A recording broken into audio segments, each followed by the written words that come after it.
स्वामी जी, राष्ट्र और विश्व की बात हमने की, अब थोड़ा समाज की बात करते हैं। मनुष्य एक सामाजिक प्राणी है, वो समाज में जीता है, परस्पर ग्रो जीवा नाम उस पर लागू होता है। एक क्षण भी हम समाज के बिना नहीं रह सकते। अरे पशुओं का समाज होता है, उसको समाज कहते हैं। पक्षियों का समाज होता है। हमारे हिंदुस्तान में कुर्जा करके राजस्थान में बहुत सर्दियों के दिनों में आती है, उनका एक समाज होता है। वो सैकड़ों की तादाद के अंदर एक स्ट्रेट लाइन में चलते हैं, एक साथ चलते हैं, कोई भी एक दो नहीं निकलता है। तो स्वामी जी, समाज के बिना जीना ठीक उस तरह से श्वास के बिना जीना है। तो समाज को हम इग्नोर नहीं करते। कुछ लोग कहते हैं कि समाज मेरी जेब में है और वो अन्याय करते हैं।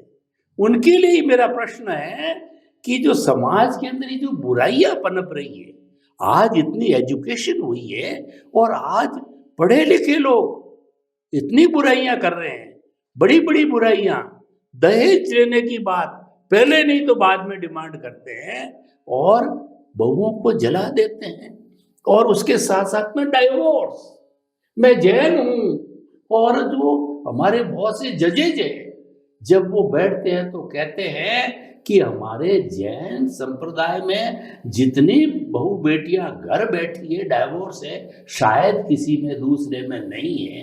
शिक्षित समाज में, पैसे वाले समाज में ऐसा हो रहा है। और भी क्या क्या बुराइयां आपको बताऊं, बहुत सी बुराइयां पनप रही। उन समस्त बुराइयों को आज के युग के अंदर, जबकि आज का युग समानता का युग है, ग्लोबलाइजेशन, प्राइवेटाइजेशन, लिबरलाइजेशन का युग है, उस समय में ऐसा हो रहा है। तो ऐसे भारतवासियों को, ऐसे सामाजिक लोगों को आप जो है अध्यात्म विज्ञान की दृष्टि, क्योंकि आपका फर्ज बनता है। अध्यात्म विज्ञान खाली प्रवचन से कारगर नहीं होगा, वो लोगों की समस्या समाधान करेगा। स्वास्थ्य की है, बुराइयों की है, समाज के अंदर क्या घटित हो रहा है, सुधार की है। प्रदर्शन बहुत हो रहा है, बहुत से भोज हो रहे हैं। अभी मैं जहां से आया प्रतिष्ठा पे, खाने पे 1 करोड़ रुपया खर्च किया। दिल नहीं मानता कि क्या जरूरत थी उसकी, पर करे क्या स्वामी जी, बस नहीं चलता है। तो कृपया इन सब बातों को फोकस करते हुए अध्यात्म विज्ञान की दृष्टि से आप अधिकारी हैं और आपको देना चाहिए, खुलकर बोलना चाहिए। आपका क्या बिगाड़ कर लेंगे?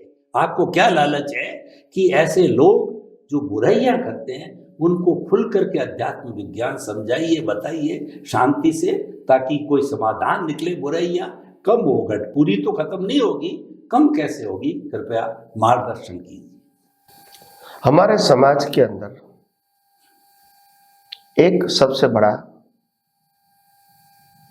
माध्यम ये है, न्यूज़पेपर है और मोबाइल है, जिसके माध्यम से आप पूरे भारतवर्ष में लोगों को कुछ न कुछ बता सकते हैं, कोई भी बिना पैसा।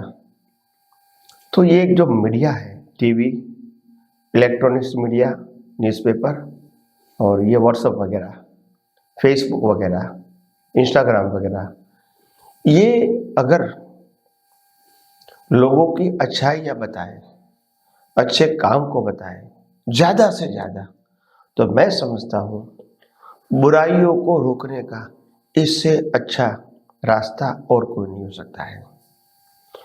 आप दुनिया को, आप समाज को, आप राष्ट्र को क्या बनाना चाहते हो, वो प्रोजेक्ट करो। भारतवर्ष में क्या क्या खराबी है वो प्रोजेक्ट नहीं करो, क्योंकि वो आप बनाना नहीं चाहते हैं। अगर एक व्यक्ति ने किसी का पॉकेट गिर गया और रिक्शा वाला किसी को पॉकेट वापस देता है, इनको बताओ, ताकि लोगों को समझ में आए कि ईमानदारी की क्या वैल्यू होती है। एक व्यक्ति कैसे भी करके पॉकेट करके भाग गए, अभी तक नहीं पकड़ाया, इसको बताने से क्या फायदा? क्या उसमें हमको मास्टरी चाहिए? क्या उसमें बढ़ावा चाहिए? नहीं चाहिए। तो ऐसे क्राइम जो है, वो क्राइम को ज्यादा से ज्यादा मत बताओ, शॉर्ट नोटिस में बताओ, ब्रीफ में, और एनलार्ज क्या करो, अच्छी अच्छी बात है। एक गरीब तबके का व्यक्ति पर अब्जोपति को कैसे हेल्प करता है, ये बताना चाहिए। भारत आज विश्व का सबसे अमीर व्यक्ति कौन है? Bill Gates.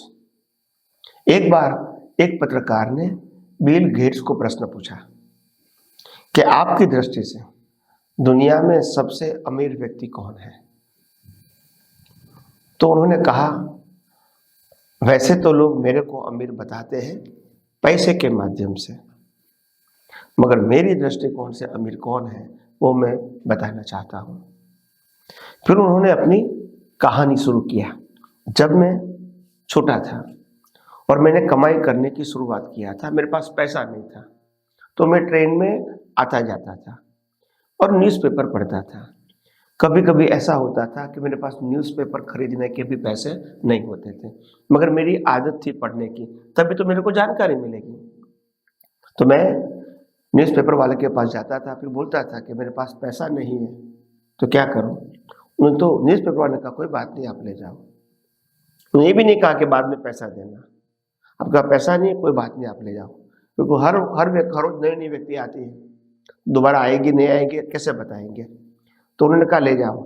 ऐसे ये व्यक्ति को 3-4 बार न्यूज़पेपर फ्री दिया उस जमाने में। और जब वो व्यक्ति न्यूज़पेपर लेने वाला जब विश्व का सबसे अमीर व्यक्ति बन गया, तो एक बार उनको खोजने लगा। तो वो तो छोटा सा फेरिया था, मगर बाद में उन्होंने अपनी दुकान बना दिया था, और दुकान बना दिया था तो बाद में उसको ढूंढते ढूंढते ढूंढते उनके पास वो गए और उनको बताया कि भाई मैं, आपने जो बहुत साल पहले मेरे को जो मुफ्त दिया था न्यूज़पेपर, उसका ऋण चुकाने के लिए मैं आया हूं। तो उन्होंने कहा कि आप ऋण चुकाते हैं, अच्छी बात है, मगर फिर भी मेरे और आप में अंतर रहेगा। आप सुखी हो को मेरे को हेल्प करते हैं, मैं गरीब था फिर भी आपको हेल्प किया था, तो ये अंतर तो जीवन भर रहेगा। तो उन्होंने कबूल किया कि मेरे से वो सुखी, मेरे से वो पैसा वाला है, ताकि उन्होंने मेरे को हेल्प किया था गरीब अवस्था में। मैं तो पैसे वाला होने के बाद हेल्प करता हूँ। तो गरीब अवस्था में हेल्प करना एक ईमानदारी होती है। मैं आपकी तकलीफ को और ज्यादा जानता हूँ मेरी तकलीफ से, तभी तो मैं हेल्प कर सकता हूँ ना। आज तुम्हारे पास खाना नहीं है और मैं भी खा सकता हूँ 2 बार 3 बार 4 बार, मगर मैंने समझा मगर एक बार कम खाऊंगा तो क्या तकलीफ होगा, मगर आपका तो पेट भर सकता है, तो मैं उस समय आपको देता हूँ। उनकी वैल्यू बहुत है अगर मैं करोड़पति होकर किसी को खाना खिलाता हूँ तो कहने का मतलब ये है, मेरा कहने का मतलब ये कि समाज के अंदर ऐसा वातावरण खड़ा करो ताकि लोग अच्छाइयाँ सुनते रहें, और अच्छाइयाँ सुनेंगे तो उनको विचार कि मैं भी कुछ अच्छा करूं। बुराइयां सुन के लोग समझते हैं मैं भी कुछ बुराइयां करूं, क्योंकि समाज में लोग करते हैं। मगर ऐसा नहीं है, समाज में लोग करते नहीं है, मगर जो बुराइयां होती है उसका मार्केटिंग इतना होता है। एक व्यक्ति ने बलात्कार किया, उसको सुनने वाले लोग अगर 50 करोड़ होते हैं तो 50 करोड़ बलात्कार नहीं हुआ है, मगर उसको ज्ञान क्या मिला बलात्कार का, ये अच्छा नहीं हुआ। तो अच्छा ये होना चाहिए कि एक व्यक्ति दूसरे व्यक्ति को गिरी हुई थी उसको हेल्प किया, इसको हॉस्पिटल में ले गए, उनकी दवाई का पैसा दिया, बच्चे को एजुकेशन के लिए दिया, बूढ़े व्यक्ति को अनाज और रहने की सुविधा किया। ऐसा एग्जाम्पल लाइव बनाने का नहीं, लाइव है वो समाज के सामने पेश करोगे तो समाज को प्रेरणा मिलेगी कि हम भी कुछ न कुछ समाज के लिए करें, कंप्लेन नहीं करें, कुछ अच्छा करें। तो ये बहुत जरूरी एनवायरमेंट, और आज हमारे प्रधानमंत्री यही कर रहे हैं, हर जगह जाके लोगों को एनकरेज कर रहे हैं, डिस्करेज नहीं कर रहे हैं।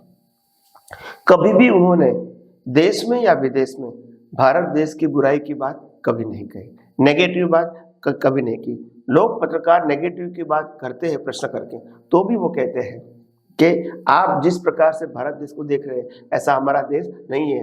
हो सकता है इक्का दुक्का प्रसंग ऐसा हो सकता है, मगर वो हमारे देश का कल्चर नहीं है। और छोटी मोटी बातें तो हर कंट्री में बनती है, तो इसीलिए उनको बढ़ावा न देते नहीं, और कहते नहीं हमारी संस्कृति, हमारी सभ्यता विश्व में महान संस्कृति है, बहुत पुरानी संस्कृति है, ऐसे करके उनको ये एनलार्ज करते हैं। तो ये होना चाहिए। तो मैं समझता हूँ समाज भी उसी से प्रेरणा लेके हर व्यक्ति अगर कुछ ना कुछ अच्छा करना चाहेंगे तभी तो समाज अच्छा बनेगा। हर व्यक्ति बुराइयों को सुन के, बुराइयों को देखकर और बुरा है भारतवर्ष में, लोग ऐसा सुन के उसको लगेगा मैं अभी बुराई करूंगा तो क्या तकलीफ है, सब लोग करते ही है ना। तो ये माहौल अच्छा नहीं है। तो सिर्फ मीडिया वाले को प्रेजेंटेशन चेंज करना है। क्या करना है? प्रेजेंटेशन। आज भले 10 चीज खराब हो गई और 100 चीज अच्छी हुई, तो 100 चीज को और ज्यादा एनलार्ज करके बताओ और 10 चीज को 1 सेंटेंस में बताओ, like a information, not detailing. Detailing ऐसा करो जिन्होंने अच्छा काम किया है, ताकि लोगों को प्रेरणा मिले कि हम भी इस प्रकार से अच्छा काम करें। आज भारतवर्ष में बहुत सारे युवा हैं, हर बड़ी सिटी में है, जो गरीब है, बुजुर्ग है, उनको क्या कहते हैं, वो लारी देते हैं, छोटी दुकान बना देते हैं, छोटी झोपड़ी बना देते हैं, पक्की कच्ची है उसे पक्की बना देते हैं, पुराने कपड़े को निकाल के नए कपड़े पहनाते हैं, दाढ़ी ब्रश करवाते हैं, खाने का पैसा देते हैं, कई लोगों को रोजगार देते हैं कि आप ये काम करते हो, छोटा पैसा नहीं है तो मैं आपको ये स्टैंड लगा देता हूँ और थोड़ा पैसा लेता हूँ ताकि आप अपना रोजगार चालू रखो। तो ये जो बातें हैं वो ज़्यादातर समाज को बतानी चाहिए, ताकि एक दूसरे व्यक्ति का पैसा समाज के लिए ही काम में आए। आप समझे? और लोगों को ये प्रेरणा दो कि छोटे से छोटे व्यक्ति के पास आप माल खरीदना चाहो ताकि उनका जीवन चले। बड़े बड़े स्टोर में जाते हैं, आप समझे, उनको पैसे की कोई कमी नहीं है, ऐसा नहीं कि वहां नहीं जाओ, मगर ये कहते हूँ छोटे व्यक्ति के पास आप चीज खरीदोगे तो उनका घर चलेगा। और कई सारे लोग ऐसे भी होते हैं, मैंने समाज में देखा है, कि मेरे को जरूरत नहीं है वो भी चीज मैं खरीदता हूँ और दूसरे को दे देता हूँ ताकि उनको पैसा मिले। और आप समाज में ऐसे देखते होंगे कई सारे लोग ऐसे कि आप क्या करते हैं, सुबह से शाम आपने लाइन खड़ा रख के रखा है यहाँ और कोई बिक्री नहीं हुई, तो बोला क्या करें साहब, माल तो सुबह लेकर आए थे मगर बिक्री नहीं हुई तो क्या करें। वो समझता है कि अगर बिक्री नहीं हुई तो उनको पैसा नहीं मिलेगा, घर कैसे चलेगा।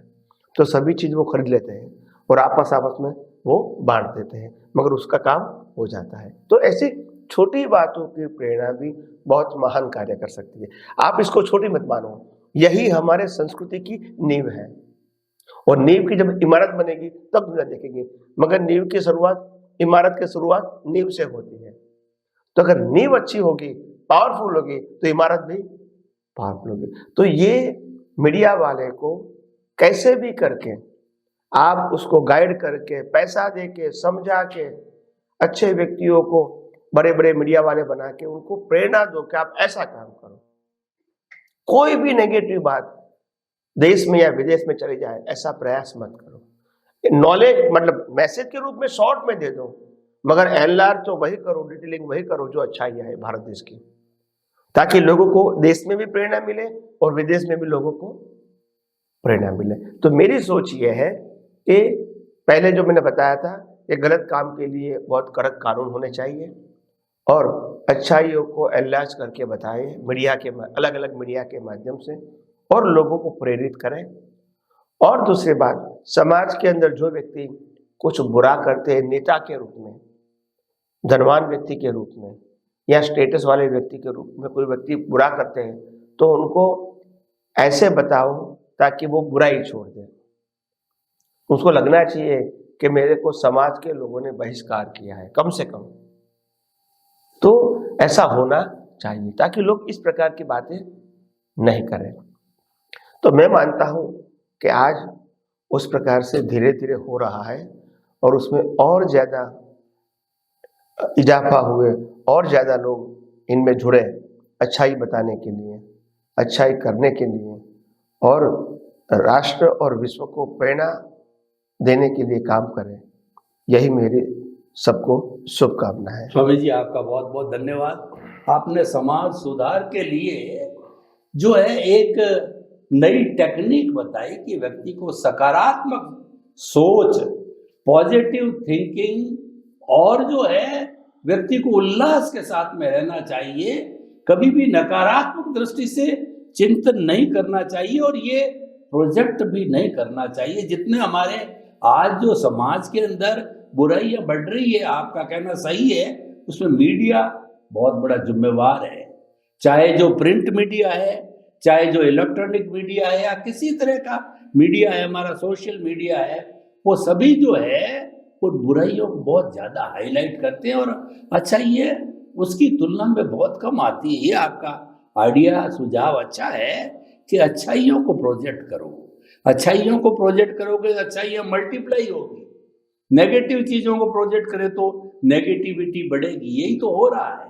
आज नेगेटिविटी हमारी कुदरत में इतनी हो गई कि आदमी पॉजिटिव सोचे कैसे? सोचने बैठे तो नेगेटिविटी आती है, दिमाग में पॉजिटिविटी घुसती नहीं है, क्योंकि अल्टीमेटली तो कुदरत देती है ना। तो इसीलिए पॉजिटिविटी को बढ़ाना है। ये बहुत अच्छा सुझाव दिया आपने।